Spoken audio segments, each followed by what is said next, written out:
கர்த்தருடைய வார்த்தைக்கு செல்லுவோம், திருப்பிக் கொள்வோம். கொலோசியருக்கு எழுதின நிருபம் 2ஆம் அதிகாரம் 14ஆம் வசனம் 15வது வசனம்.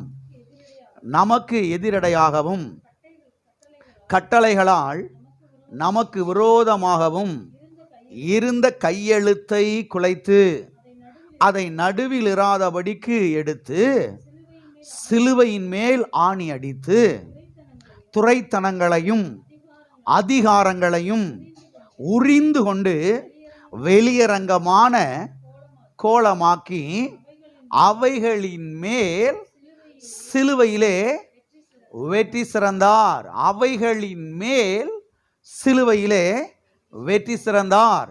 கடந்த பல வாரங்களாக கிரைஸ்ட் ஃபார் அஸ், கிறிஸ்து நமக்காக என்கிற இந்த சத்தியத்தை நாம் ஞாயிற்றுக்கிழமை காலை ஆராதனைகளிலே நாம் பார்த்து கொண்டு வருகிறோம், நாம் தியானித்து கொண்டு வருகிறோம். இதிலே முதல் பகுதியாக அநேக காரியங்களை நாம் பார்த்தோம். இப்பொழுது இந்த போதனையின் 2ஆம் பகுதியை நாம் பார்த்து கொண்டு வருகிறோம்.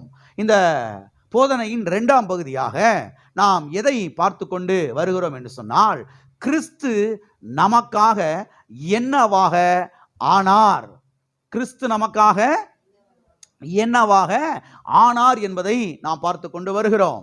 அவர் கல்வாரி சிலுவையிலே என்னவெல்லாம் செய்து முடித்தார், அங்கே என்ன நடந்து முடிந்தது, அங்கே அவர் செய்த காரியம் என்ன, அங்கே அவர் நிறைவேற்றின காரியம் என்ன, அங்கே நமக்காக ஏற்படுத்தப்பட்ட காரியம் என்ன என்பதையெல்லாம் நாம் தொடர்ந்து பார்த்து கொண்டு வருகிறோம். அது மாத்திரமல்ல, இதிலே ஏற்கனவே 23 காரியங்களை நாம் பார்த்திருக்கிறோம். கடந்த வாரத்திலே 24வது காரியத்தை நாம் பார்க்க ஆரம்பித்தோம். சரி, 24வது காரியம் என்ன? 24வது காரியம் என்னவென்று சொன்னால், கிறிஸ்து நமக்காக சிலுவையிலே வெற்றி சிறந்தார். கிறிஸ்து நமக்காக சிலுவையிலே வெற்றி சிறந்தார். எதன் மேலே அவர் வெற்றி சிறந்தார்? துரைத்தனங்கள் மேலும் அதிகாரங்கள் மேலும் அவர் வெற்றி சிறந்தார் என்று நாம் சத்திய வேதத்திலே பார்க்கிறோம். யாருக்காக அவர் வெற்றி சிறந்தார்? அவர் நமக்காக வெற்றி சிறந்தார். அவருக்காக அல்ல, அவர் நமக்காக என்ன செய்தார்? வெற்றி சிறந்தார். அது மாத்திரமல்ல, அவர் பெற்ற வெற்றியை நாம் கொண்டாட வேண்டும், நாம் கொண்டாடி அதை நிலைநாட்ட வேண்டும் என்பதை குறித்து நாம் கடந்த வாரத்திலே பார்த்தோம். இதன் பிறகு இன்னொரு முக்கியமான காரியத்தை நாம் பார்க்க பார்த்தோம். அது என்னவென்று சொன்னால், அவர் நமக்காக சாத்தானை ஜெயித்தார் என்று சொல்லும்போது, அவர் நமக்காக சாத்தானுடைய தலையை நசுக்கினார் என்று சொல்லும் பொழுது, அங்கே அவர் செய்து முடித்த முக்கியமான ஒரு காரியம் என்ன என்பதை நாம் பார்த்தோம். அது என்னவென்று சொன்னால், சாத்தான் அடிக்கடி தேவ சந்நிதிக்கு போய்விட்டு வரக்கூடிய அந்த நிலையை அவர் அங்கே துண்டித்து விட்டார் என்பதை குறித்து நாம் பார்த்தோம். எனவே இன்றைக்கு புதிய ஏற்பாட்டிலே தேவ சந்நிதிக்கு அவனால் போய்விட்டு வர முடியாது. எல்லாம் இருக்கிறீங்களா? அவனால் போய்விட்டு வர முடியாது. அவனால் அங்கே போய் என்ன செய்ய முடியாது? நிற்க முடியாது. சரி, அவனால் அங்கே வர முடியாது என்றால், அப்ப யாராலே வர முடியும்? நம்மாலே என்ன செய்ய முடியும்? அங்கே வர முடியும். பாருங்க, யோபுவின் புஸ்தகத்திலே இதை குறித்து நாம் ஆழமாய் வாசிக்கிறோம். தேவபுத்திரர் தேவ சந்நிதியிலே வந்து நின்ற பொழுது சாத்தானும் அவர்கள் நடுவே வந்து என்ன செய்தான்? நின்றான். அப்ப பழைய ஏற்பாட்டிலே அவன் தேவ சந்நிதியிலே வந்து நிற்கக்கூடிய ஒரு நிலை அவனிடத்திலே கை மாறினது ஆதாம் மூலமாக. அதை கல்வாரி சிலுவையிலே இயேசு என்ன செய்து விட்டார்? துண்டித்து விட்டார். ஆதாமையும் ஏவாளையும் ஏமாற்றி பிடுங்கின அந்த ஆளுகையையும் அந்த அதிகாரத்தையும் இயேசு கிறிஸ்து கல்வாரியின் மூலமாக, மீட்பின் மூலமாக அதை என்ன செய்தார்? அங்கே திரும்பவும் எடுத்தார். எடுத்து மனுஷனுக்கு என்ன செய்தார்? அதை அவர் கொடுத்தார். அப்படி கொடுக்கும் பொழுதே என்ன நடந்தது?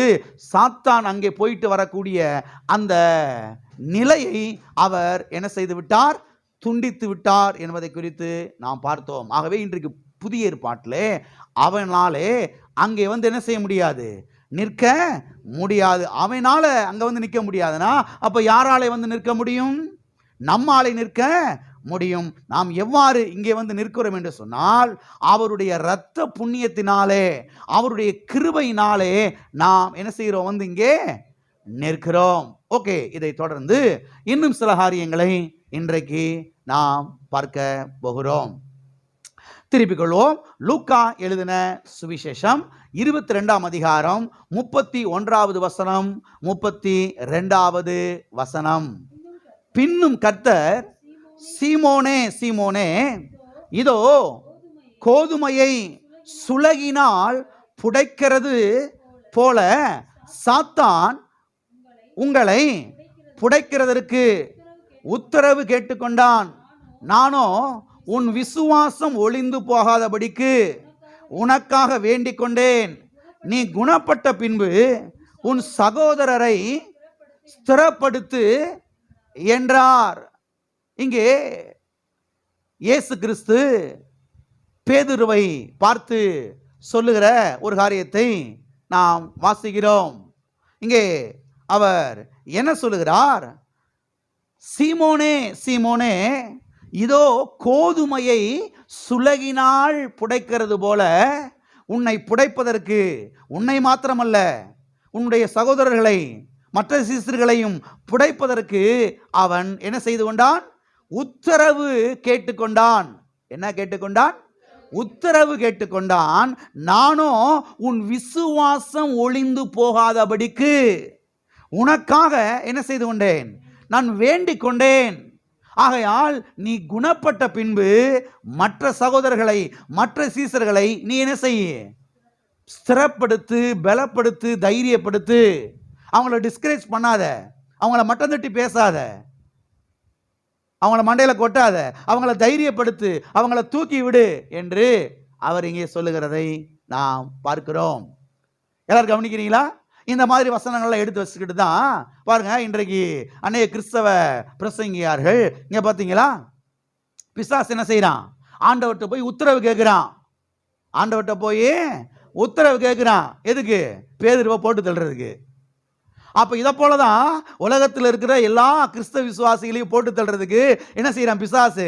அடிக்கடி அவன் பரலோகத்துக்கு போயிட்டு தேவ சந்நிதிக்கு போயிட்டு, ஆண்டவர் இது இவங்களை போட்டு தள்ளவா, அவங்கள போட்டு தள்ளவா, அவங்கள மண்டையை உடைக்கவா, அவங்கள காலை உடைக்கவா, இவங்களுக்கு வியாதியை கொடுக்கவா, அவங்களுக்கு அதை கொடுக்கவா, இதை கொடுக்கவான்னு சொல்லி கேட்டுட்டு வந்து என்ன செய்யறான்? வியாதி எல்லாம் கொடுக்கிறான். அப்ப ஆண்டவர் என்ன செய்யறாரு? கடவுள் என்ன செய்யறாரு? அவர் அனுமதி கொடுக்கிறாரு.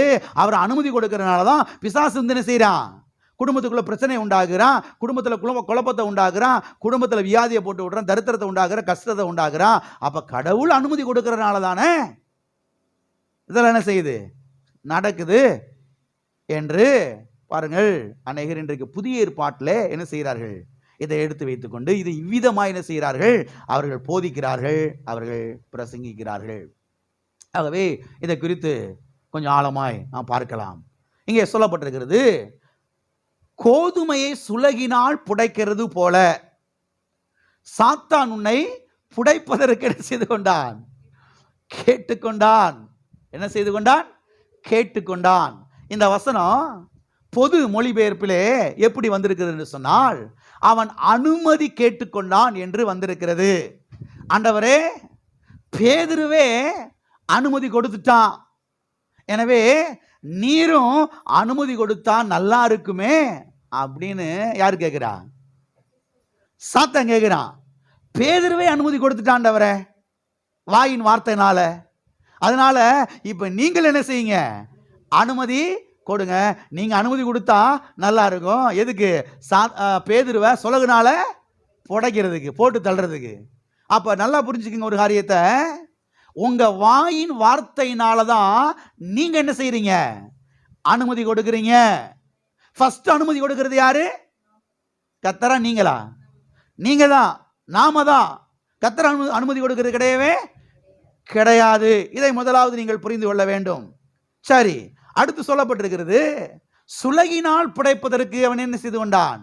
கேட்டுக்கொண்டான், அனுமதி கேட்டுக்கொண்டான். எதற்கு அவன் அனுமதி கேட்கிறான்?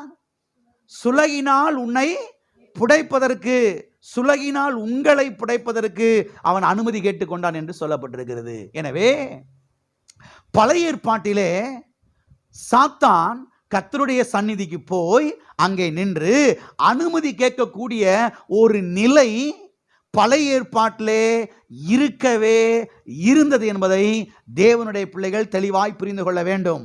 ஆனால் இன்றைக்கு புதிய ஏற்பாட்டிலே இந்த நிலை கிடையவே கிடையாது. இதைத்தான் கடந்த வாரத்தில் ரொம்ப தெளிவாக ஆழமாக எடுத்து உங்களுக்கு காண்பித்தேன்.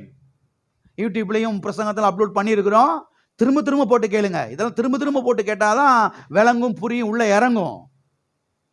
ஒரு முறை லேசாக கேட்டு போனால் ஒன்றும் என்ன செய்யாது, அந்த அளவுக்கு பெருசாக விளங்காது. ஆமென். அதனால் கடந்த வாரத்தில் சொன்னதப்புறம் மறுபடியும் இன்னைக்கு விலைக்கு சொன்னோம்னா இன்னும் 2 மணி நேரம் ஆயிரும்.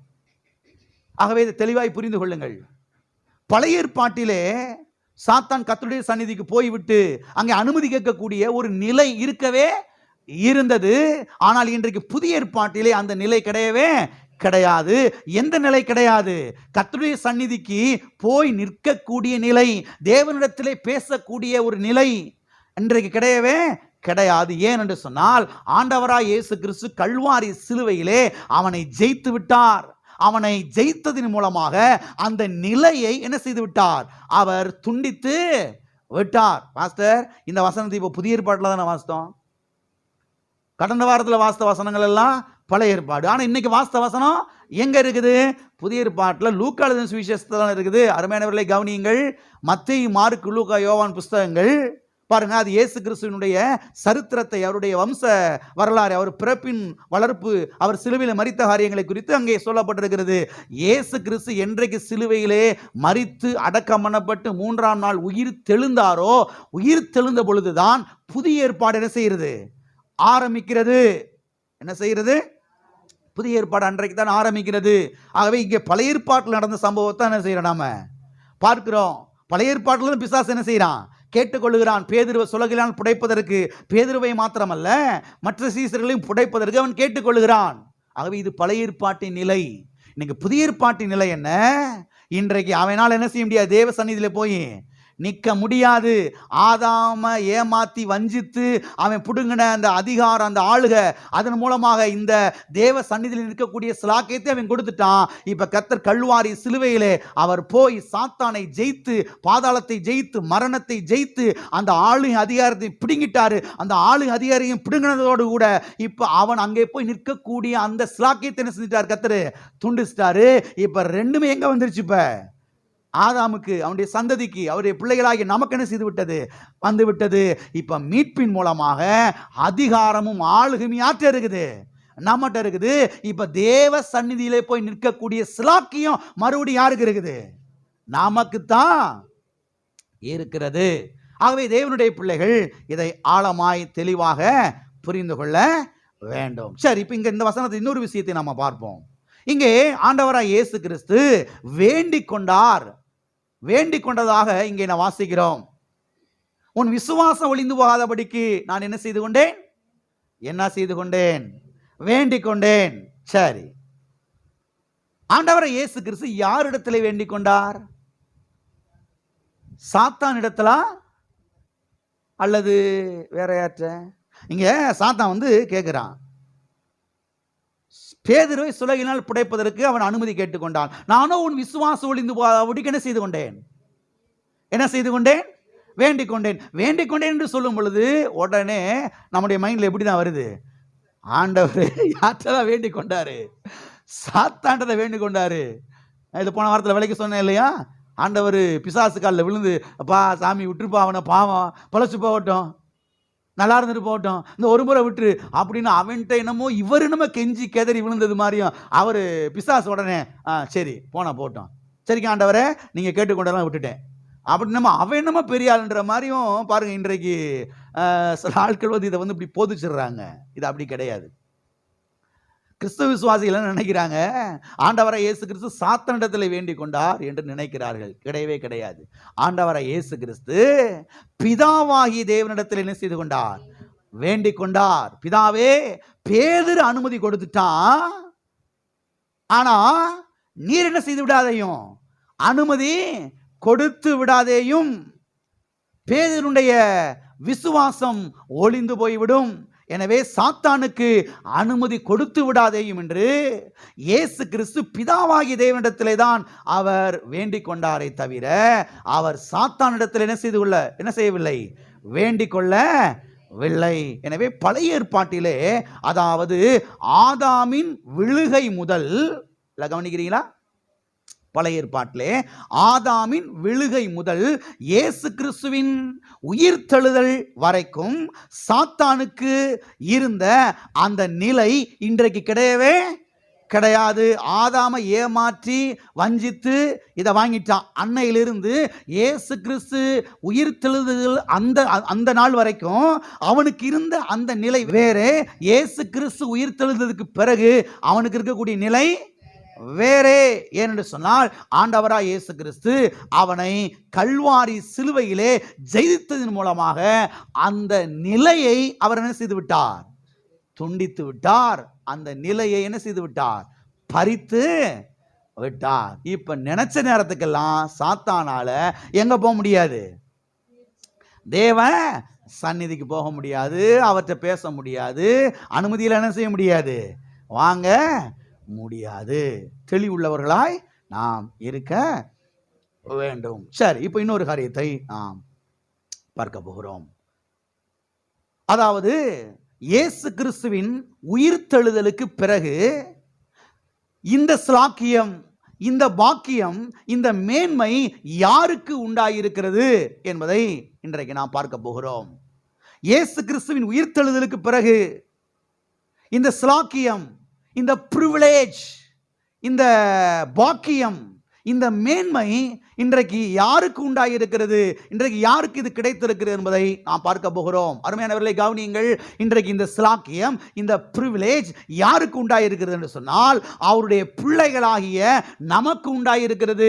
அவருடைய பிள்ளைகளாகிய நமக்கு என்ன செய்திருக்கிறது? கிடைத்திருக்கிறது.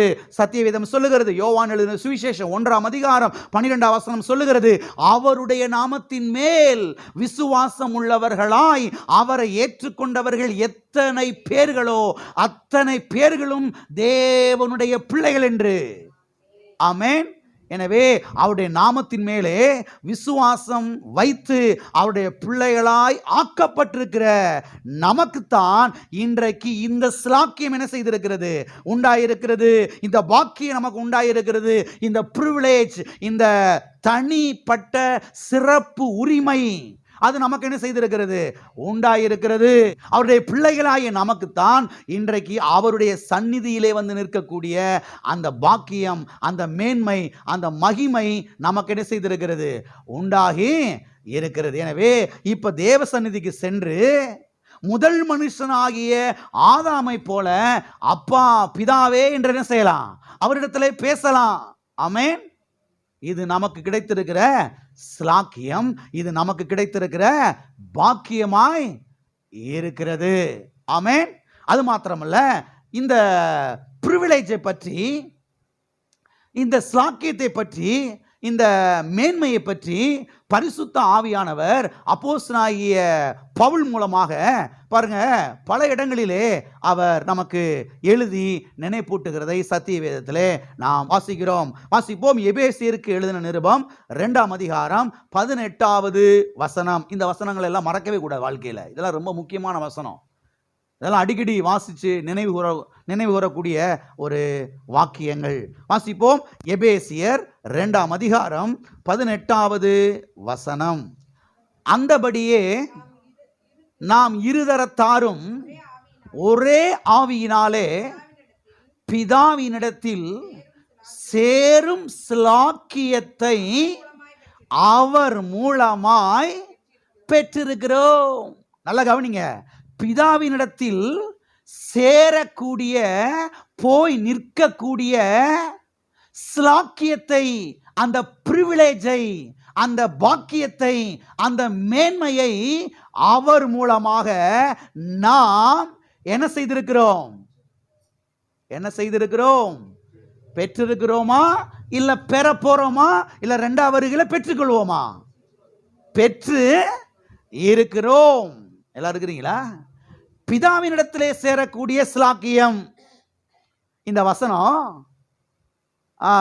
பொது மொழிபெயர்ப்பிலே எப்படி வந்திருக்கிறது என்று சொன்னால், நாம் தந்தையினிடத்திலே அணுகக்கூடிய பாக்கியத்தை பெற்றிருக்கிறோம். தந்தையினிடத்திலே, அப்பாவினிடத்திலே, பிதாவினிடத்திலே சேரக்கூடிய அந்த பாக்கியத்தை நாம் பெற்றிருக்கிறோம் என்று பொது மொழிபெயர்ப்பிலே மொழிபெயர்க்கப்பட்டிருக்கிறது ரொம்ப அழகாக. அது மாத்திரமே, இந்த வசனம் ERV, easy to read version என்கிற ஒரு ஆங்கில மொழிபெயர்ப்பிலே, ஒரு தமிழ் மொழிபெயர்ப்பிலே இது எப்படி வந்திருக்கிறது என்று சொன்னால், தேவனிடத்திலே வரக்கூடிய அந்த உரிமையை பெற்றிருக்கிறோம். இந்த வார்த்தையெல்லாம் கடந்த வாரத்தில் நான் சொல்லி உங்களுக்கு விலைக்கு சொன்னேன் இல்லையா? தேவனிடத்திலே வந்து சேரக்கூடிய, தேவனிடத்திலே சேரக்கூடிய உரிமையை நாம் என்ன செய்திருக்கிறோம்? பெற்றிருக்கிறோம். ஆதாமும் ஏவாளும் இந்த உரிமையை, இந்த ஸ்லாக்கியத்தை, இந்த பிரிவிலேஜை, இந்த தனி விசேஷமான இந்த பாக்கியத்தை என்ன செஞ்சாங்க? அன்னைக்கு இழந்தாங்க. அதை தூக்கி சாத்தாண்டத்தில் கொடுத்தாங்க. இப்ப கர்த்தர் என்ன பண்ணிட்டாரு? கல்வாரி சிலுவையிலே அவர் மறுபடியுமாக மீட்பின் மூலமாக இந்த ஸ்லாக்கியத்தை, இந்த பாக்கியத்தை, இந்த மேன்மையை, இந்த பிரிவிலேஜை, இந்த தனிப்பட்ட சிறப்பு உரிமையை என்ன செய்திருக்கிறார்? நமக்கு கொடுத்திருக்கிறார். இப்ப பிரதமரை பார்க்கணும், இப்ப முதலமைச்சரை பார்க்கணும் அப்படின்னா அனுமதி வாங்கணும் இல்லையா? அப்ப அவரை போய் பர்சனலாக பார்க்கறதுக்கு பெர்மிஷன் வாங்குறாங்க. அதுக்கு சில ப்ரொசீஜர்லாம் வச்சிருக்கிறாங்க, சில காரியங்கள்லாம் வச்சிருக்கிறாங்க. அதெல்லாம் பார்த்துட்டா அவரை போய் தனிப்பட்ட விதத்தில் என்ன செய்யலாம்? பார்த்து பேசலாம், நம்முடைய கோரிக்கைகளை என்ன செய்யலாம்? வைக்கலாம். அப்போ யாராவது உள்ள நுழையும் போது கேட்குறாங்க, அப்பா எதுக்கு வந்திருக்கிற? நீ யாரை பார்க்க வந்திருக்கிற? முதலமைச்சரை பார்க்க வந்திருக்கேன், பிரதமரை பார்க்க வந்திருக்கிறேன். உங்களுக்கு அனுமதி கொடுத்தது யாரு? அவர் தான் கொடுத்துருக்கிறார். எங்கள் அனுமதி சீட்டங்க என்ன பாருங்க. அப்போ அதில் எழுதியிருக்குது, இவருக்கு தனிப்பட்ட ஸ்லாக்கியம், ஒரு உரிமை இருக்குது. அந்த டைமுக்குள்ள அவர் உள்ள என்ன செய்யலாம்? வரலாம். எல்லாம் இருக்கிறீங்களா? இந்த உரிமையை கர்த்தர் ஆதாமுக்கு ஏவாளுக்கு என்ன செஞ்சிருந்தாரு? கொடுத்திருந்தாரு. இந்த உரிமை வல்லமையான தேவதூதர்கள் கிடையவே கிடையாது. 2 சட்டைகளால் முகத்தை மூடணும், 2 சட்டைகளாலே காலை மறைத்துக் கொள்ளணும், 2 சட்டைகளாலே பறக்கணும். முகத்தையும் காலையும் கூட என்ன செய்யக்கூடாது? தேவதூதன் கத்தட்ட காட்டக்கூடாது. உங்களுக்கு எனக்கு எப்படிப்பட்ட பாக்கியம் பாருங்க. அப்படியே கடவுளை போய் கட்டி பிடிச்சு அப்பா பிதாவே அப்படின்னு செய்யலாம், பேசலாம்.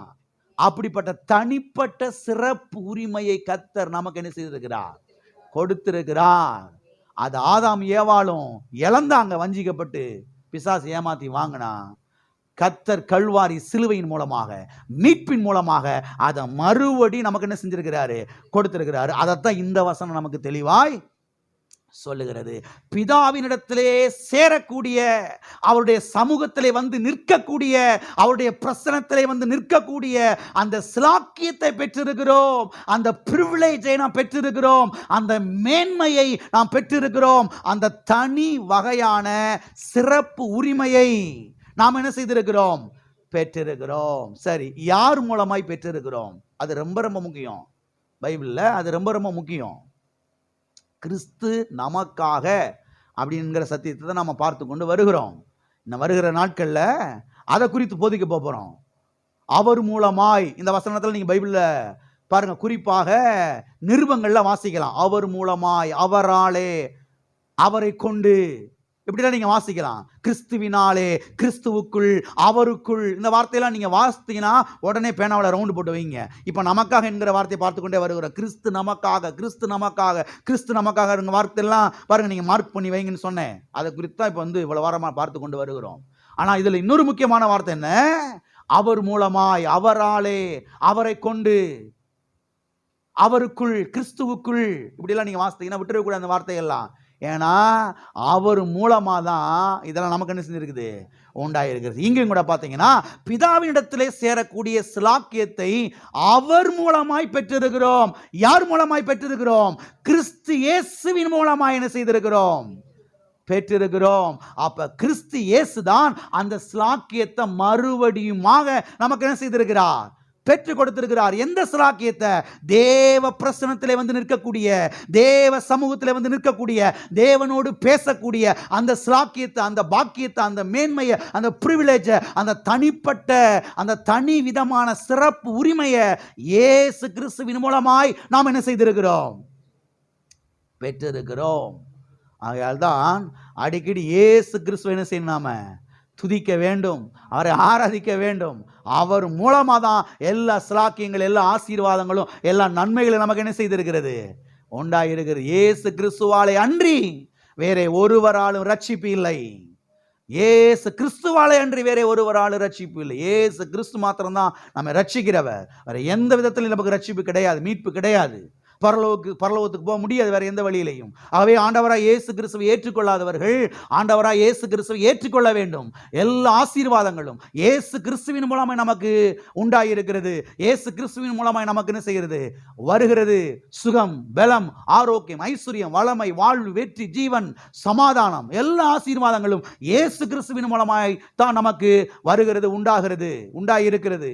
ஆகையால் ஆண்டவராய் இயேசு கிறிஸ்துவை ஏற்றுக்கொள்ளாதவர்கள் ஆண்டவராய் இயேசு கிறிஸ்துவை ஏற்றுக்கொள்ளுங்கள். ஆமென். ஆகவே அவர் மூலமாய், இயேசு கிறிஸ்துவின் மூலமாக இதை நாம் என்ன செய்திருக்கிறோம், பெற்றிருக்கிறோம். எல்லா கரங்களை வைத்து சொல்லுவோம். பிதாவாகிய தேவனிடத்திலே சேரக்கூடிய ஸ்லாக்கியத்தை, பாக்கியத்தை, தனிப்பட்ட இந்த சிறப்பு உரிமையை, இந்த மேன்மையை இயேசு கிறிஸ்துவின் மூலமாக நான் பெற்றிருக்கிறேன். தேவ சந்நிதியிலே வந்து நிற்கக்கூடிய இந்த பாக்கியம் இயேசு கிறிஸ்துவுக்குள் எனக்கு உண்டாயிருக்கிறது. ஆமென். இயேசு கிறிஸ்துவுக்குள் இந்த பாக்கியம் எனக்கு என்ன செய்திருக்கிறது, உண்டாயிருக்கிறது. ஆமென். ஓகே, வாசிப்போம். எபேசியர் 3:12 வசனம். ஏதோ ஒரு சில இடத்துல மாத்திரம் இல்லை, அநேக இடத்துல இந்த வார்த்தைகள்லாம் வருகிறது. அவரை பற்றும் விசுவாசத்தால் அவருக்குள் நமக்கு தைரியமும் திட நம்பிக்கையோட தேவனிடத்தில் சேரும் ஸ்லாக்கியமும் உண்டாயிருக்கிறது. இங்கே நாம் பார்க்கிறோம், அவராலே, அவரை பற்றும் விசுவாசத்தினாலே அவருக்குள் நமக்கு தைரியமும் திட நம்பிக்கையும், திட நம்பிக்கையோட கூட தேவனிடத்திலே சேரும் ஸ்லாக்கியம், பாக்கியம், மேன்மை, அந்த பிரிவிலேஜ், அந்த தனி வகையான சிறப்பு உரிமை என்ன செய்திருக்கிறோம், பெற்றிருக்கிறோம். இந்த வசனத்தில் ஒவ்வொரு வார்த்தையும் முக்கியம். அவரை பற்றும் விசுவாசத்தில் அவருக்குள் நமக்கு தைரியமும் திட நம்பிக்கையும், திட நம்பிக்கையோட கூட தேவனிடத்தில் சேரும் ஸ்லாக்கியமும் என்ன செய்திருக்கிறது, உண்டாயிருக்கிறது. இந்த வசனம் பொது மொழிபெயர்ப்பில் எப்படி வந்திருக்குதுன்னா, ரொம்ப அழகா, ரொம்ப சூப்பராக மொழிபெயர்த்திருக்கிறாங்க. எப்படி மொழிபெயர்த்திருக்காங்கன்னா, கடவுளிடத்திலே அணுகும் உரிமையை பெற்றிருக்கிறோம். அந்த வார்த்தை அப்படி மொழிபெயர்த்திருக்காங்க பாருங்க, பிரிவிலேஜ் என்ற வார்த்தையை. கடவுளிடத்திலே அணுகும் ஸ்லாக்கியத்தை, அந்த உரிமையை நாம் என்ன செய்திருக்கிறோம், பெற்றிருக்கிறோம். எல்லா கரங்களை வைத்து சொல்லுவோம். கடவுளிடத்திலே, பிதாவினிடத்திலே அணுகும் அந்த உரிமையை நான் பெற்றிருக்கிறேன். உங்களுக்கு எனக்கு எப்படிப்பட்ட ஒரு பாக்கியம் பாருங்க, எப்படிப்பட்ட ஒரு மேன்மை பாருங்க, எப்படிப்பட்ட ஒரு மகிமை பாருங்க. கடவுள் நமக்கு என்ன செய்திருக்கிறாரு, கொடுத்திருக்கிறாரு. நமக்கு என்ன செய்திருக்கிறது, உண்டாகி இருக்கிறது. தேவனிடத்திலே சேரும் ஸ்லாக்கியமும் அவரிடத்திலே அணுகும் அந்த உரிமையையும் நமக்கு என்ன செய்திருக்கிறது, உண்டாயிருக்கிறதா இல்ல உண்டாக போகுதா? உண்டாயிருக்கிறது. எது உண்டாயிருக்கிறது? தேவ சந்நிதியிலே வந்து நிற்கக்கூடிய அந்த ஸ்லாக்கியம் உண்டாயிருக்கிறது, தைரியம் உண்டாயிருக்கிறது, திட நம்பிக்கை உண்டாயிருக்கிறது. யாருக்கு உண்டாயிருக்கிறது? நமக்கு உண்டாயிருக்கிறது. யாருக்குள் உண்டாயிருக்கிறது? இங்கே நாம் பார்க்கிறோம், அவருக்குள், அதாவது கிறிஸ்துவுக்குள் நமக்கு என்ன செய்திருக்கிறது, உண்டாயிருக்கிறது. ஆகவே ஆதாம் இழந்து போன அந்த தேவ பிரசனத்தை, ஆதாம் இழந்து போன அந்த தேவ சந்நிதியை, ஆதாம் இழந்து போன அந்த தேவனுடைய சமூகத்தில் வந்து நிற்கக்கூடிய அந்த பாக்கியத்தை இன்றைக்கு நாம் என்ன செய்திருக்கிறோம்? பெற்றிருக்கிறோம். தேவ சந்நிதியிலே வந்து நிற்கக்கூடிய அந்த ஸ்லாக்கியத்தை, அந்த பாக்கியத்தை நாம் என்ன செய்திருக்கிறோம்? இன்றைக்கு பெற்றிருக்கிறோம். எப்படி பெற்றிருக்கிறோம்? மீட்பின் மூலமாக. இயேசு கிறிஸ்து நமக்கு என்ன செய்திருக்கிறார்? இதை நமக்கு தந்திருக்கிறார். ஆகவே தேவ பிரசன்னத்துக்கு வரும் பொழுது பயப்படாம என்ன செய்யலாம்? வரலாம், வந்து பேசலாம், வந்து ஜெபிக்கலாம், வந்து உறவாடலாம், வந்து ஐக்கியம் கொள்ளலாம். ஆமென். கர்த்தர் அடிச்சிருவாரோ, போட்டு தள்ளிடுவாரோ அப்படிலாம் பயப்பட வேண்டிய அவசியம் கிடையவே கிடையாது. பழைய ஏற்பாட்டு மக்கள் தேவ பிரசன்னத்துக்கு வருவதற்கு பயந்தார்கள், நடுங்கினார்கள். ஆனால் இன்றைக்கு நாம் பயப்பட வேண்டிய அவசியம் கிடையாது, நடுங்க வேண்டிய அவசியம் கிடையாது. தைரியமா வரலாம். தைரியமா வரலான்ற மாத்திரத்தில் கர்த்தருக்கு மரியாதையை கொடுக்க வேணான்ற அர்த்தம்லாம் கிடையாது. அது அப்படி இல்லை. அவருக்கு கணத்தை கொடுக்க வேண்டும், மரியாதை கொடுக்க வேண்டும், துதியை கொடுக்க வேண்டும், ஸ்தோத்திரங்களை செலுத்த வேண்டும். அதே சமயத்தில் நாம பயந்து நடுங்க வேண்டிய அவசியம் கிடையவே கிடையாது. இந்த பாம்பு, பூரான், தேளு அது வந்த மாத்திரத்தை மக்கள் எப்படி பயப்படுறாங்க? அது வரைக்கும் ரொம்ப தைரியம் அனுப்பாங்க. பூரான்னு சொல்லி பாருங்க, தட்டப்புட்டா கட்டப்புட்டான்னு விழுந்து எதிர்ச்சி எங்க எங்க எங்க அவங்க எங்கே போய் நின்றுவாங்க. பாம்பு வந்திருக்குதுன்னு சொல்லிருங்க, அவ்வளவுதான். தேள் நிக்குதுன்னு சொல்லிருங்க, மொட்டிக்கிட்ட மோதி கிட்டு கிட்டு கிட்டு கிட்டுன்னு நட்டி வேர்த்து.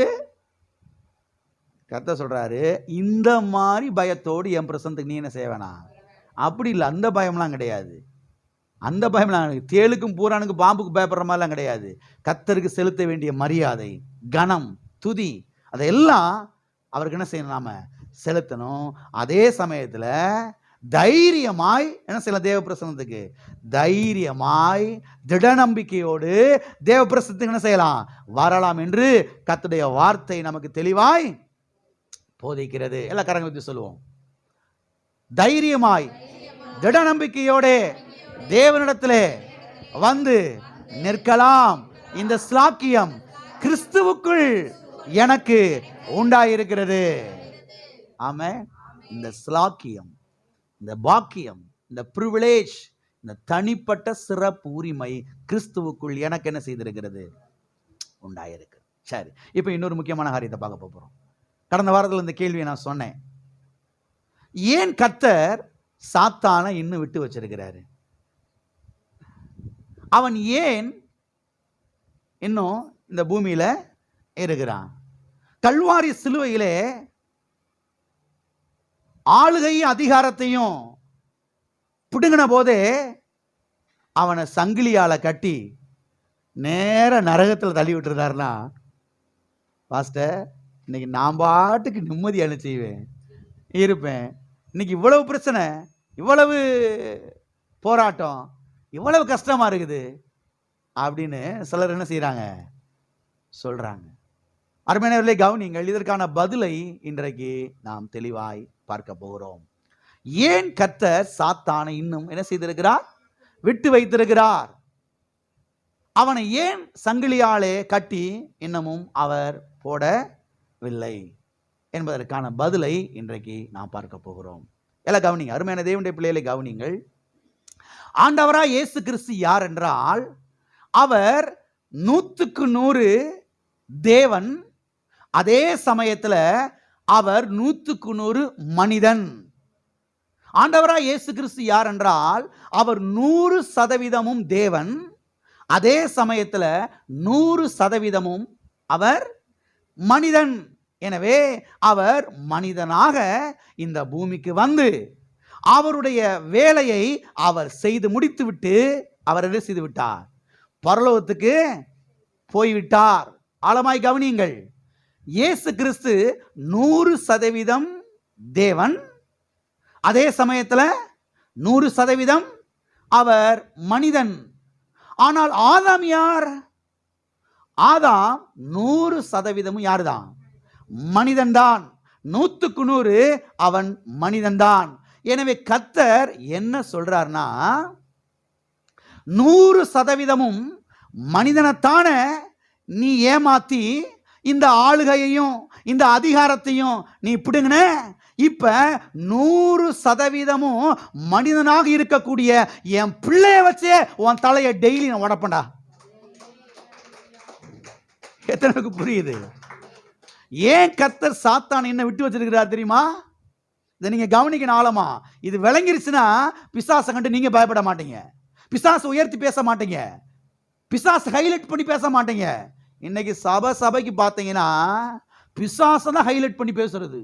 பிரதர், இது காட்டேரி, இது கேரளா பிசாசு, இது ஆந்திரா பிசாசு, இதுக்கு ரொம்ப பவர் ஜாஸ்தி. நம்ம இயேசு கிறிஸ்துக்கு பவர் இல்லையோ? அறிவு இல்லைன்னு அர்த்தம், அறிவு சுத்தரவா இல்லைன்னு அர்த்தம். கர்த்தர் கல்வாரி சிலுவையிலே என்ன செய்து முடித்திருக்கிறார் எனக்காக, இதை குறித்த ஒரு வெளிச்சம், இதை குறித்த ஒரு வெளிப்பாடு, இதை குறித்த ஒரு தெளிவு இல்லை. எத்தனை வருஷம் சரி பிசாசு உங்களை ஏமாத்திக்கிட்டு தான் இருப்பான். கர்த்தர் கல்வாரி சிலுவையிலே அவன் தலையை நசுக்கிட்டாரு, அதிகாரத்தை பிடுங்கிட்டாரு, ஆளுகையை பிடுங்கிட்டாரு. அதை மறுபடியும் மீட்பின் மூலமாக இன்றைக்கு அவருடைய பிள்ளைகளாய் நம்ம இடத்துல கொடுத்துட்டாரு. இப்ப தேவ பிரசன்னத்தில் வந்து நிற்கக்கூடிய ஸ்லாக்கியம் பாக்கியம் நமக்கு உண்டாயிருக்கிறது. பிசாசு தேவ பிரசன்னத்துக்கு என்ன செய்ய முடியாது, வந்து நிற்க முடியாது, தேவன்கிட்ட பேச முடியாது, தேவனுக்கு ஒன்று பதில் சொல்லணும் அவசியம் கிடையவே கிடையாது. இப்ப கவனிக்க வேண்டிய விஷயம் என்னன்னா, ஏன் கர்த்தர் சாத்தானை விட்டு வச்சிருக்கிறாரு அந்த பூலோகத்தில் அப்படின்னா, 100% மனிதனாகி ஆதாமத்தான ஏமாத்தி இந்த அதிகாரத்தை ஆளுகை பிடுங்கினா, அந்த அதிகாரம் ஆளுகையின் மூலமாக தேவ சந்நிதியில வந்து நிற்கக்கூடிய அந்த சிலாக்கியத்தை பிடுங்கினா, கர்த்தர் இப்ப என்ன சொல்றாருன்னா, 100% மனிதனாகிய என்னுடைய பிள்ளைகளை வச்சு டெய்லி என்ன செய்வேன், நான் உன்னை துரத்திக்கிட்டே இருப்பேன். டெய்லி உன் தலை என்ன செய்வேன், நான் உடைச்சுக்கிட்டே என்ன செய்வேன் இருப்பேன். எல்லாம் இருக்கிறீங்களா? கர்த்தர் சேலஞ்ச் பண்றாரு பிசாசுக்கு. கர்த்தர் என்ன பண்றாரு, சேலஞ்ச் பண்றாரு. என் பிள்ளைகளை வச்சு என்ன செய்வேன், டெய்லி உன்னைய துரத்துவண்டா. ஆதாம ஏமாற்றித்தானே அவனை தேவ சந்நிதியை விட்டு விலக செஞ்சு நீ தேவ சந்நிதிக்குள்ள நுழைஞ்ச. இப்ப அவர்களை வச்சு டெய்லியும் உன் தலை என்ன செய்வேன், நான் உடைத்து கொண்டே இருப்பேன். என்னுடைய நாமத்தை சொல்லி சொல்லியே டெய்லி உன் தலையை என்ன செய்வாங்க, என் பிள்ளைங்க உடைச்சுக்கிட்டே இருப்பாங்க. எல்லாம் இருக்கிறீங்களா? இந்த முழு பூமியிலேயும் எங்கேயாவது ஒரு மூலையில என் நாமத்தை என் பிள்ளைங்க சொல்லிக்கிட்டே இருப்பாங்க. ஆமே ஆமே. இந்த பூமியில எங்கேயாவது ஒரு மூலையில என் பிள்ளைங்க இயேசு நாமமாகி என் நாமத்தை என்ன செய்வாங்க, சொல்லிக்கிட்டே இருப்பாங்க. அவங்க சொல்ல சொல்ல நீ துரத்தி அடிக்கப்படுவாய், நீ வெட்கப்பட்டு போவாய், உன் தலை டெய்லி என்ன செய்யும், உடையும், உன்னை டெய்லி என்ன செய்வேன், நான் அவமானப்படுத்துவேன். ஆமென். ஆகவே இப்ப நாம செய்ய வேண்டிய ஒரு முக்கியமான வேலை என்னவென்றால், நாம் தேவனோடு கைகோர்க்க வேண்டும். யாரோடு கைகோர்க்கணும்? தேவனோடு கைகோர்க்க வேண்டும். தேவனோடு கைகோர்த்து பிசாச துரத்தி கொண்டே என்ன செய்யணும், இருக்க வேண்டும். ஆண்டவராய் இயேசு கிறிஸ்து சொன்னார், என் நாமத்தினாலே பிசாசுகளை துரத்துவார்கள். என் நாமத்தினாலே பிசாசுகளை யாரு துரத்துவா? தேவதூதனா, தேவனா, அல்லது அவருடைய பிள்ளைகளாகி நாமா? என் நாமத்தினாலே பிசாசுகளை என்ன செய்வார்கள், துரத்துவார்கள். பக்கத்தில் கைப்படி சொல்லுங்க, அவருடைய நாமத்தினாலே பிசாசுகளை டெய்லியும் துரத்துங்க.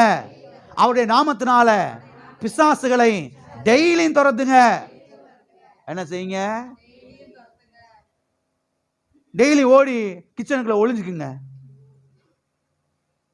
பாத்ரூமுக்குள்ள ஒளிஞ்சுக்குங்க. அப்படி கர்த்தர் சொல்லல. அவனை டெய்லி என்ன செய்யுங்க, நீங்க கர்த்தர் சொல்றாரு, எல்லா தெருவிலும் யார் இருப்பா, எங்கிட்டாவது ஒரு பிசாசு இருப்பான். ஆனா நீ துரத்துக்கிட்டே போ, என் நாமத்தை உச்சரி, என் நாமத்தை வாயை திறந்து பேசு. வாயை மூடிக்கிட்டு இருக்காத, வாயை உம்முன்னு வச்சுக்கிட்டு அப்படியே போகாத. நீ பயந்து கைகால நட்டிங்க அப்படியே ஓரமா ஒதுங்கி நீ என்ன செய்யாத, போகாத. நீ நல்லா நெஞ்ச நிமித்தி தோலை உயர்த்தி இயேசு நாமத்தில் செய்ய தெருவுக்குள்ள நடந்து போ, இயேசு நாமத்துல உள்ள நடந்து போய் என் நாமத்தை என்ன செய்ய, உச்சரி, என் நாமத்தை பேசு. என் நாமத்தை நீ உச்சரிக்க உச்சரிக்க உச்சரிக்க உச்சரிக்க உச்சரிக்க பிசாசுடைய தலை டெய்லி உடைஞ்சுக்கிட்டே இருக்கும். ஆனா நம்ம என்ன பண்றது கிடையாது, நாம என்ன பண்றது கிடையாது, இயேசு நாமத்தை உச்சரிக்கிறதே கிடையாது. யாரை பத்தி பேசிக்கிட்டே இருக்கிறோம்? ஏன் தோல்வியில் இருக்கும் தெரியுதா? ஏன் தோல்விக்குள்ளே கிடக்குறேன்னு தெரியுதா? யார் வந்தாலும் உடனே யாரை பத்தி தான் பேசுறது? அந்த செய்வன பிரதர், அந்த புள்ளி சுனியம் பிரதர், அந்த மந்திரவாதம் பிரதர், யாரை வச்சுட்டாகலாம், என்ன செஞ்சுட்டாகலாம், வச்சுட்டாகலாம், செஞ்சுட்டாகலாம். என்னத்தை? ஒரு பொம்மை குட்டியை செஞ்சு அதுக்கு என்னென்னமோலாம் போட்டு ஓதி வச்சுட்டு போயிட்டாகலாம். அங்க என்னத்தையும் வந்து சொருகிட்டு போயிட்டாகலாம். தகுட எதை சொருகிட்டு போயிட்டாங்களாம்? வீட்டுக்குள்ள வந்து மண்ணை தோண்டி மூலியை போட்டு மூடி வச்சுட்டு போயிட்டான். யார் இந்த அவதையா? இப்படி நீங்க பேச பேச யாரத்தான் அதிகமா உச்சரிக்கிறீங்க, யாரத்தான் பெருசா பேசுறீங்க, ஒரு நாள் நீங்க ஜெயிக்க மாட்டீங்க. நான் வச்சுக்கோங்க, நீங்க பிசாசை குறித்து வாயில பேச பேச அவனை உச்சரிக்க உச்சரிக்க அவனை குறித்து, அவனுடைய கிரியைகளை குறித்து, அவனுடைய செயல்களை குறித்து நீங்க பேச பேச நீங்க ஜெயிக்கவே முடியாது. எழுதி கொடுத்துடலாம் 100 ரூபாய் பத்திரத்துல. இயேசு நாமத்தை உச்சரிக்கணும், இயேசு ரத்தத்தை உச்சரிக்கணும், அவருடைய காயங்களை உச்சரிக்கணும், அவருடைய தழும்பை உச்சரிக்கணும். ஆமென். உள்ளத்துல ஒருவேளை பயமே இருந்தாலும் கூட பயத்தை காமிக்காம எதை உச்சரிக்கணும்? இயேசு நாமம், இயேசு நாமம், இயேசு நாமம், இயேசு நாமம், இயேசுவின் ரத்தம், அவருடைய காயங்கள், அவருடைய தழும்பு. ஆமென். இப்படி வாயை திறந்து இயேசு நாமத்தை உச்சரிக்க உச்சரிக்க வியாதிகள் மறைய ஆரம்பிக்கும், பலவீனங்கள் மறைய ஆரம்பிக்கும், பிசாசு நடுங்கி ஓட ஆரம்பிப்பான். வெற்றி பெறுவீர்கள். ஆமென். ஜெயம் எடுப்பீர்கள். அங்கே அடைக்கப்பட்டிருக்கிற வாசல்கள் திறக்கப்படும். நீங்க பிசாசை ஹைலைட் பண்ணி பேச பேச திறந்திருக்கிற வாசலையும் பூட்டி விட்டுறீங்க. போறோம், பிசாசு என்ன செய்ய காத்திருக்கிறானோ தெரியல. யாரு செய்ய? எப்படியெல்லாம் பேசுறோம் பார்த்தீங்களா? போறோம் அந்த கலெக்டர் ஆபீஸுக்கு, பிசாசு என்ன செய்ய காத்திருக்கானோ தெரியல. நீங்க போறதுக்கு முன்னதாகவே இங்கிருந்து வார்த்தை அனுப்பி அங்க ஒரு பெரிய கேட்டை போட்டு அடைச்சிட்டீங்க. எவனும் உங்களுக்கு கையெழுத்து போட மாட்டேன். பியூன் கையில கூட கண்ணில் கூட செய்யாது, உங்களுக்கு தயவே கிடைக்காது. இல்லை இருக்கிறீங்களா, போயிட்டீங்களா? போறதுக்கு முன்னதாக இயேசு நாமத்தை என்ன செய்யணும்? உச்சரிக்கணும். அவருடைய வார்த்தையை உச்சரிக்கணும், அவருடைய ரத்தத்தை உச்சரிக்கணும், அவருடைய காயங்களை உச்சரிக்கணும், அவருடைய தழும்பை உச்சரிக்கணும். ஆவியானவரை உயர்த்தி பேசணும், அவருடைய கல்வாரியை உயர்த்தி பேசணும். நம்முடைய வாழ்க்கையில பாருங்க எப்படிலாம் நம்ம பேசிடுறோம் பாருங்க. எல்லாம் இருக்கிறீங்களா? அப்ப கர்த்தர் ஏன் பிசாசை இன்னும் விட்டு வச்சிருக்கிறாருன்னா, நீங்க டெய்லியும் இயேசு நாமத்தை உச்சரித்து அவனுடைய தலையை உடைச்சுக்கிட்டே இருப்பீங்கன்றதுக்காக தான் அவன் என்ன செஞ்சிருக்கிறாரு? விட்டு வச்சிருக்கிறாரு. நீங்க டெய்லி அவன் தலையை உடைங்க, டெய்லி அவனை துரத்துங்க, அவனை கண்டு என்ன செய்யாதீங்க, பயந்து ஓடாதீங்க. வாசிங்க மார்க் எழுதின சுவிசேஷம் 16ஆம் அதிகாரம் 17வது வசனம். விசுவாசிக்கிறவர்களால் நடக்கும் அடையாளங்கள் யாவன? என் நாமத்தினாலே பிசாசுகளை துரத்துவார்கள், நவமான பாஷைகளை பேசுவார்கள். என் நாமத்தினாலே பிசாசுகளை துரத்துவார்கள். பக்கத்தில் கைப்பிடி சொல்லுங்க. இயேசு நாமத்தினாலே பிசாசுகளை துரத்துங்கள், இயேசு நாமத்தினாலே பிசாசுகளை துரத்துங்கள். யாரை துரத்துங்க? யாருடைய நாமத்தினால? இயேசுவின் நாமத்தினாலே. அவருடைய நாமத்தை உங்களுக்கு கொடுத்திருக்கிறாரு. எதுக்காக? பெருசா எழுதி வீட்டு வாசல்ல தொங்க விடுறதுக்கு போர்டு, வசன போர்டு. அது அங்கதான் தொங்குது 15 வருஷமா. ஒரு நாள் கூட வாயத்திறது இயேசு நாமத்தை சொன்னதே கிடையாது. அந்த போர்டையும் கையில பிடிச்சுக்கிட்டு பிசாசு, காட்டேரி, செய்வன, மந்திரவாதம் அப்படின்னு பேசிக்கிட்டு இருக்கிறது. ஒரு வெற்றி உண்டாகாது. பிசாசு இந்த வழியா தான் டெய்லி 1 மணிக்கு போகுமா? எந்த வழியா? அந்த இடத்துல யார் கட்டில் போட்டு தூங்காதீங்க. இருக்கீங்களா போயிட்டீங்களா? இதெல்லாம் இவருக்கு எப்படா தெரியும்னா கேட்காதீங்க. இதெல்லாம் கடந்து தான் வந்திருக்கிறேன். அங்கே உட்காராத. ஏன்னா நைட் 2 மணிக்கு இந்த இடத்துல என்ன செய்யுது, கிராஸ் பண்ண உடனே தூக்கி போட்டு அது வாட்டுக்கு போயிடும். நான் அங்கே தான் படுப்பேன். இயேசு நாமத்தை சொல்லுவேன். அதை வேணா வெளியே அந்த வழியாக போக சொல்லிடு. என்ன இனி ஒரு மாதிரியா பார்க்குறீங்க? இயேசு நாமம். ஆமென். இயேசு நாமத்தை உச்சரிக்கணும். இயேசு நாமத்தை உச்சரிக்க உச்சரிக்க உச்சரிக்க உச்சரிக்க உச்சரிக்க வாழ்க்கையில சமாதானம், சுகம், ஆரோக்கிய, வெற்றி நிறைந்திருக்கும். நான் சொல்றேன், நீங்க போகும்போது, வரும்போது, உட்காரும் போது இயேசு நாமத்தை உச்சரிங்க. இயேசு நாமத்தை உச்சரிக்க உச்சரிக்க உச்சரிக்க பிசாசுடைய தலை உடைஞ்சுக்கிட்டே இருக்கும்.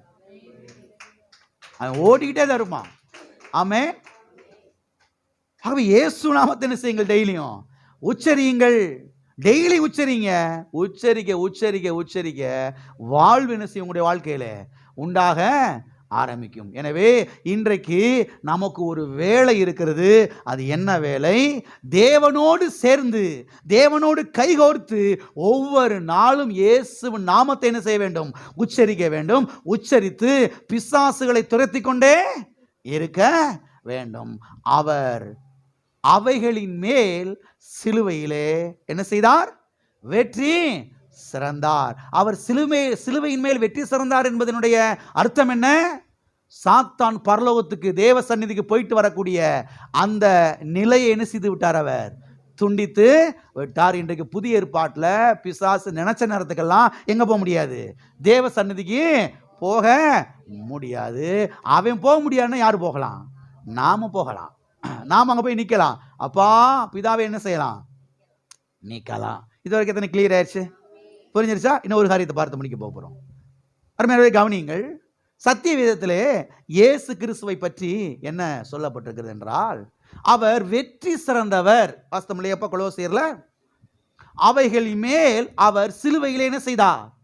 வெற்றி சிறந்தார். இயேசு கிறிஸ்து யாரு? வெற்றி சிறந்தவர். அவர் வெற்றி சிறந்தவர்னா இப்ப நாம யாரு? சத்திய வேதம் நம்மை பற்றி என்ன சொல்லுகிறது என்று சொன்னால், நாம் முற்றும் ஜெயங்கொள்ளுகிறவர்கள் என்று சத்திய வேதம் சொல்லுகிறது. இயேசு கிறிஸ்து யார்? வெற்றி சிறந்தவர். நாம யாரு? முற்றும் ஜெயங்கொள்ளுகிறவர்கள். இதை குறித்து பல வருடத்துக்கு முன்பதாக சங்கீதம் 91 குறித்து நம்முடைய சபையிலே நான் போதித்த பொழுது நான் இதை குறித்து ரொம்ப தெளிவாய் விளக்கி சொன்னேன். இன்னைக்கு இன்னொரு முறை நான் விளக்கி சொல்றேன், உங்களுக்கு புரியும். இயேசு கிறிஸ்து யார்? வெற்றி சிறந்தவர். நாம யாரு? முற்றும் ஜெயம் கொள்ளுகிறவர்கள். எல்லா காரங்களுக்கு சொல்லுவோம். இயேசு கிறிஸ்து வெற்றி சிறந்தவர். நான் முற்றும் ஜெயம் கொள்ளுகிறவன். இயேசு கிறிஸ்து வெற்றி சிறந்தவர். நான் முற்றும் ஜெயம் கொள்ளுகிறவன். நாம யாரு? முற்றும் ஜெயம் கொள்ளுகிறவர்கள். வாசிப்போம். ரோமருக்கு எழுதின நிருபம் 8ஆம் அதிகாரம். ரோமர் 8ஆம் அதிகாரம் 37வது வசனம். இவைகள் எல்லாவற்றிலேயும் நாம் நம்மில் அன்பு கூறுகிறவராலே முற்றும் ஜெயங்கொள்ளுகிறவர்களாய் இருக்கிறோமே. அந்த வசனத்தை உங்களுக்கு புரிகிற மாதிரி நான் பிரித்து வாசித்து காமிக்கிறேன், ஈஸியாக புரியும். வாசிக்கிறலாம் கவனிங்க. இவைகள் எல்லாவற்றிலேயும் நம்மில் அன்பு கூறுகிற அவராலே நாம் முற்றும் ஜெயங்கொள்ளுகிறவர்களாய் இருக்கிறோமே. இந்த நாம் என்ற வார்த்தை எங்க போட்டு வாசித்தேன்? முற்றும் ஜெயங்கொள்ளுகிற அவராலே என்பதை எப்படி பிரித்து வாசித்தேன்? அப்படி வாசிக்கணும். அப்படி வாசித்தாதான் இந்த வசனம் தெளிவாக வழங்கும். மறுபடியும் இன்னொரு முறை வாசிக்கிறேன், எல்லாம் கவனிங்க இந்த வசனத்தை. இவைகள் எல்லாவற்றிலேயும் நம்மில் அன்பு கூறுகிற அவராலே நாம் முற்றும் ஜெயங்கொள்ளுகிறவர்களாய் இருக்கிறோமே. ஈஸியா புரியுது அந்த வசனம்? நாம் யாராய் இருக்கிறோம்? முற்றும் ஜெயங்கொள்ளுகிறவர்களாய் இருக்கிறோம். இயேசு கிறிஸ்து யார்? வெற்றி சிறந்தவர். நாம் யார்? முற்றும் ஜெயங்கொள்ளுகிறவர்கள். இயேசு கிறிஸ்துவை குறித்து சத்தியவேதம் என்ன சொல்லுகிறது? அவர் கல்வாரி சிலுவையிலே வெற்றி சிறந்தார். நம்மை குறித்து சத்தியவேதம் என்ன சொல்லுகிறது? நாம் முற்றும் ஜெயங்கொள்ளுகிறவர்கள். இலக்காரங்க மீது சொல்லுவோம், நான் முற்றும் ஜெயங்கொள்ளுகிறவன். நாம் யாரு? முற்றும் ஜெயங்கொள்ளுகிறவர். இந்த வசனம் பொது மொழிபெயர்ப்புல எப்படி வந்திருக்குதுன்னா, வெற்றியின் மேல் வெற்றி அடைகிறவர்களாயிருக்கிறோமே. ரொம்ப சூப்பரா இருக்குது. வெற்றியின் மேல் வெற்றி அடைகிறவர்களாய் இருக்கிறோமே. ஒரு முறை இதையும் சொல்லிடுவோம், எல்லா காரியத்தையும் சொல்லுவோம். நான் வெற்றியின் மேல் வெற்றி அடைகிறவனாய் இருக்கிறேன். நான் வெற்றியின் மேல் வெற்றி அடைகிறவனாய் இருக்கிறேன். ஆமென். யாராலே வெற்றியின் மேல் வெற்றி அடைகிறவளாய் இருக்கிறோமே? நம்மில் அன்பு கூறுகிற அவராலே. நான் இப்ப சொன்னேன் இல்லையா, அவராலே, அவருக்குள், அவர் மூலமாக, அவருக்குள், கிறிஸ்துவுக்குள். இந்த வார்த்தையெல்லாம் பைபிள்ல ரொம்ப முக்கியம். இதெல்லாம் குறித்து அடுத்து வரக்கூடிய போதனைகளை நம்ம போதிக்க போறோம். எல்லாம் கவனிங்க. நம்மில் அன்பு கூறுகிற அவராலே நாம் முற்றும் ஜெயங்கொள்ளுகிறவர்களாய் என்ன செய்கிறோமே? இருக்கிறோமே. மறுபடியும் சொல்லிடுவோம், என்னில் அன்பு கூறுகிற அவராலே, அவராலே, கிறிஸ்துவாலே நான் முற்றும் ஜெயங்கொள்ளுகிறவனாய் இருக்கிறோமே. நாம யாரா இருக்கிறோமே? இயேசு கிறிஸ்து யார்? வெற்றி சிறந்தவர். நாம யாரு? முற்றும் ஜெயங்கொள்ளுகிறவர்களாய் இருக்கிறோமே. சரி, முற்றும் ஜெயங்கொள்ளுகிறவர்கள் என்றால் என்ன அர்த்தம்? முற்றும் ஜெயங்கொள்ளுகிறவர்கள் என்றால் என்ன பாஸ்டர்? கொஞ்சம் சொல்லுங்க. சொல்றேன், கவனிங்க. எத்தனை பேர் பாக்ஸிங் பார்த்துருக்கிறீங்க? பாக்ஸிங், குத்து சண்டை இல்லையா? கையில் க்ளோஸ்லாம் போட்டுட்டு முகத்துல எல்லாம் உள்ள இதெல்லாம் வச்சுட்டு பல்லல உடஞ்சிடாத அளவுக்கு உள்ளே அந்த சேஃப்டியில் பண்ணிட்டு ரெண்டு பேரும் என்ன செய்வாங்க? குத்து சண்டை வீரர். என்ன வீரர்? குத்து சண்டை. குத்து சண்டை வீரர் மைக் டைசன் அப்படின்னு ஒருத்தர் இருந்தார். உங்களுக்குலாம் ஓரளவு தெரிஞ்சிருக்கும் இல்லையா? எத்தனைக்கு தெரியும் மைக் டைசன்? குத்து சண்டை வீரர் முகமது அலின்னு ஒருத்தர் இருந்தார். பழைய ஆளுகளுக்கு தெரியும். செம்மையாக ஃபைட் பண்ணுவார். அவரை யாரும் தோற்கடிக்க முடியாது. செம்மையாக ஃபைட் பண்ணுவார். கப்பை வாங்க விட மாட்டார். அந்த கோடிக்கணக்கான செக்கை வாங்க விடவே மாட்டார். அத்தனை ரவுண்ட்லையும் இவர் அடி வாங்குற மாதிரியே தெரியும். ஆனால் கடைசியில் இவர் தான் ஜெயிச்சிருப்பார். என்னடா இவ்வளவு அடி வாங்கினாரு, ஆனால் கடைசி இவர் ஜெயிச்சாருன்னா, இவர் கொடுத்தாலும் கரெக்டாக ஒரு பஞ்சில் கொடுத்து என்ன செஞ்சிட்டாரு? கரெக்டாக ஆளை தூக்கிட்டாரு. அதனால் இவங்கெல்லாம் பாருங்க, அங்கே அந்த பாக்ஸிங்கில் இருந்து அங்கே வெற்றி பெறுவாங்க. நல்லா கவனிங்க. இந்த குத்துச்சண்டை போட்டியில் பார்த்தீங்கன்னா ரொம்ப பயிற்சி எடுத்து, ரொம்ப இதுக்கான எஃபோர்ட்லாம் எடுத்து அந்த ரவுண்டில் நிற்பாங்க. ரெண்டு பேரும் சண்டை போடுவாங்க. மாற்றி குத்தி உங்க குத்தி உங்க குத்தி எல்லாம் குத்தி பாருங்க சண்டை போடுவாங்க. கடைசியில் ஒருத்தர் தான் என்ன செய்வார்? ஜெயிப்பார். இந்த ஜெயிச்சவருக்கு என்ன கொடுப்பாங்கன்னா பதக்கங்கள் கொடுப்பாங்க. ஜெயிச்சவருக்கு என்ன கொடுப்பாங்க? பெரிய கப்பலாக என்ன செய்வாங்க? கொடுப்பாங்க. அப்புறம் கடைசியில் ஒரு பெரிய செக்கு ஒன்று கொடுப்பாங்க. பார்த்துருக்கிறீங்களா? 3 கோடி 4 கோடி 8 கோடி 10 கோடின்னு என்ன கொடுப்பாங்க? செக்கு கொடுப்பாங்க. கொடுப்பாங்களா கொடுக்க மாட்டாங்களா? கொடுப்பாங்க. இப்போ எல்லாரும் ஃபோட்டோலாம் எடுக்கிறாங்க, அதெல்லாம் எடுக்கிறாங்க. வீடியோக்காரெலாம் வந்து எல்லாம் பண்ணி எல்லாம் பார்த்து பயங்கர மாட்டே அப்பா ஜெயிஸ்டாரியான்னு சொல்லிட்டு எல்லாம் பார்த்து எடுக்கிறாங்க. இதெல்லாம் இப்போ வாங்கிக்கிட்டு எங்கே வர்றாரு? வீட்டுக்கு வர்றாரு. எங்கே வர்றாரு? வீட்டுக்கு வர்றாரு. வீட்டுக்கு வந்த உடனே வீட்டு வாசல் நின்று அந்த கப்பையும் அந்த செக்கையும் அந்த அந்த இதெல்லாம் வாங்குறது யாரு? இந்த குத்து சண்டை வீரருடைய ஒய்ஃபு. யாரு? இந்த அம்மா அந்த கிரவுண்டுக்கு போயே பார்க்கல. வீட்டில் உட்காந்து டிவியில் தான் அவங்க வீட்டுக்காரர் ஃபைட் பண்ணதை என்ன செஞ்சாங்க? பார்த்தாங்க. இப்படி குத்துனது அப்படி குத்துனது இப்படி பண்ணது அதை பண்ணதெல்லாம் இவங்க வீட்டில் உட்காந்துக்கிட்டு தான் என்ன செஞ்சாங்க? பார்த்தாங்க. இவங்களுக்கு குத்து சண்டைனா என்னானே செய்யாது, தெரியாது. ஆனால் வீட்டுக்கு வந்த உடனே வீட்டு வாசலில் வெளியில் வந்து நின்று அந்த செக்கை வாங்கிக்கிட்டு அந்த கப்பை வாங்கிக்கிட்டு அவர் கழுத்தில் கிடக்கக்கூடிய அந்த மெடலை வாங்கி இவங்க கழுத்தில் போட்டுக்கிட்டு இவங்க சொல்லுவாங்க நான் ஜெயிச்சிட்டேன். இவங்களை ஜெயிச்சாங்க. இவங்களை ஜெயிச்சாங்க. இந்த செக்கு யாருக்கு சொந்தம்? இப்ப இவர் கொண்டு வந்து கொடுத்த செக்கு யாருக்கு சொந்தம்? அவங்களுக்கு சொந்தம். இவங்க ஒண்ணுமே செய்யல. வேர்வை சிந்தலை, அங்கே போய் கிரவுண்டில் நிற்கலை, கையில் க்ளோஸ் மாட்டலை, ஃபைட் பண்ணலை, எந்த இதுவுமே பண்ணலை. எதுவுமே பண்ணாமல் நம்ம ஊரில் சொல்கிறாங்க பாருங்க, நோகுனாப்பில் வாங்கிட்டாங்கடா. எந்த ஒரு ரெஸ்க் எடுக்காமல் அப்படியே உட்கார்ந்த இடத்துல வாங்கிட்டாங்க பாருங்க. இயேசு கிறிஸ்து வெற்றி சிறந்தவர், நான் முற்றும் ஜெயம் கொள்ளுகிறவர்கள். இயேசு கிறிஸ்து கல்வாரி சிலுவைக்கு போய் சாத்தானோட சண்டை போட்டு அவன் தலையை நசுக்கி அதிகாரத்தை ஆளுகையும் பிடுங்கி இப்ப கர்த்தர் நம்ம கையில கொடுத்துட்டாரு. நம்ம கையில கொடுத்துட்டு அவர் சொல்றாரு, நீ முற்றும் ஜெயம் கொள்ளுகிறவன், நான் வெற்றி சிறந்தவன், நீ யாரு?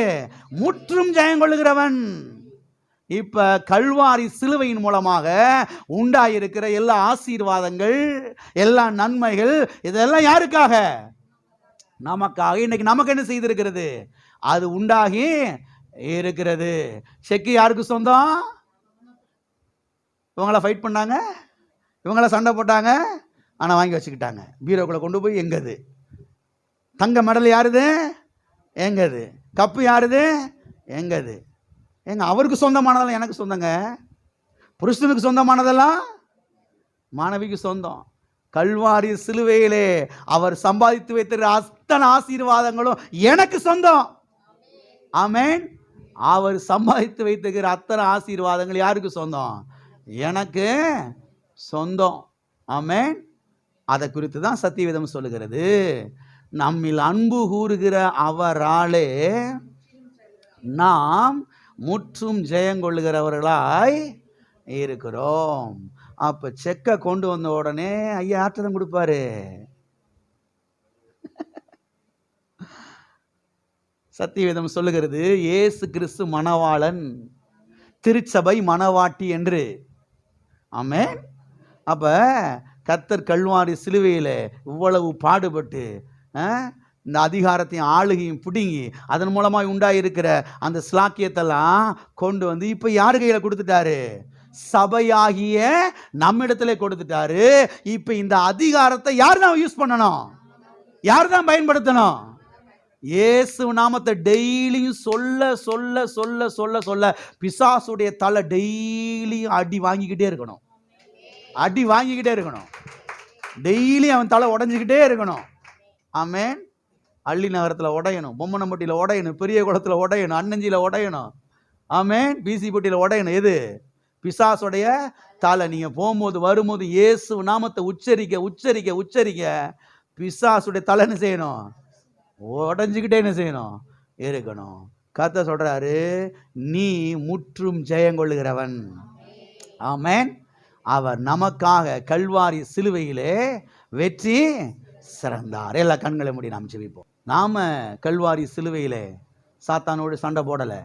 இயேசு நமக்காக சண்டை போட்டாரு, யுத்தம் பண்ணாரு, ஃபைட் பண்ணாரு, அதிகாரத்தை பிடுங்கினாரு, ஆளுகையை பிடுங்கினாரு, நமக்கு கர்த்தர் நன்மை கொடுத்திருக்கிறாரு. எல்லாரும் கர்த்தரை ஸ்தோத்திரிப்போம். ஹல்லேலூயா.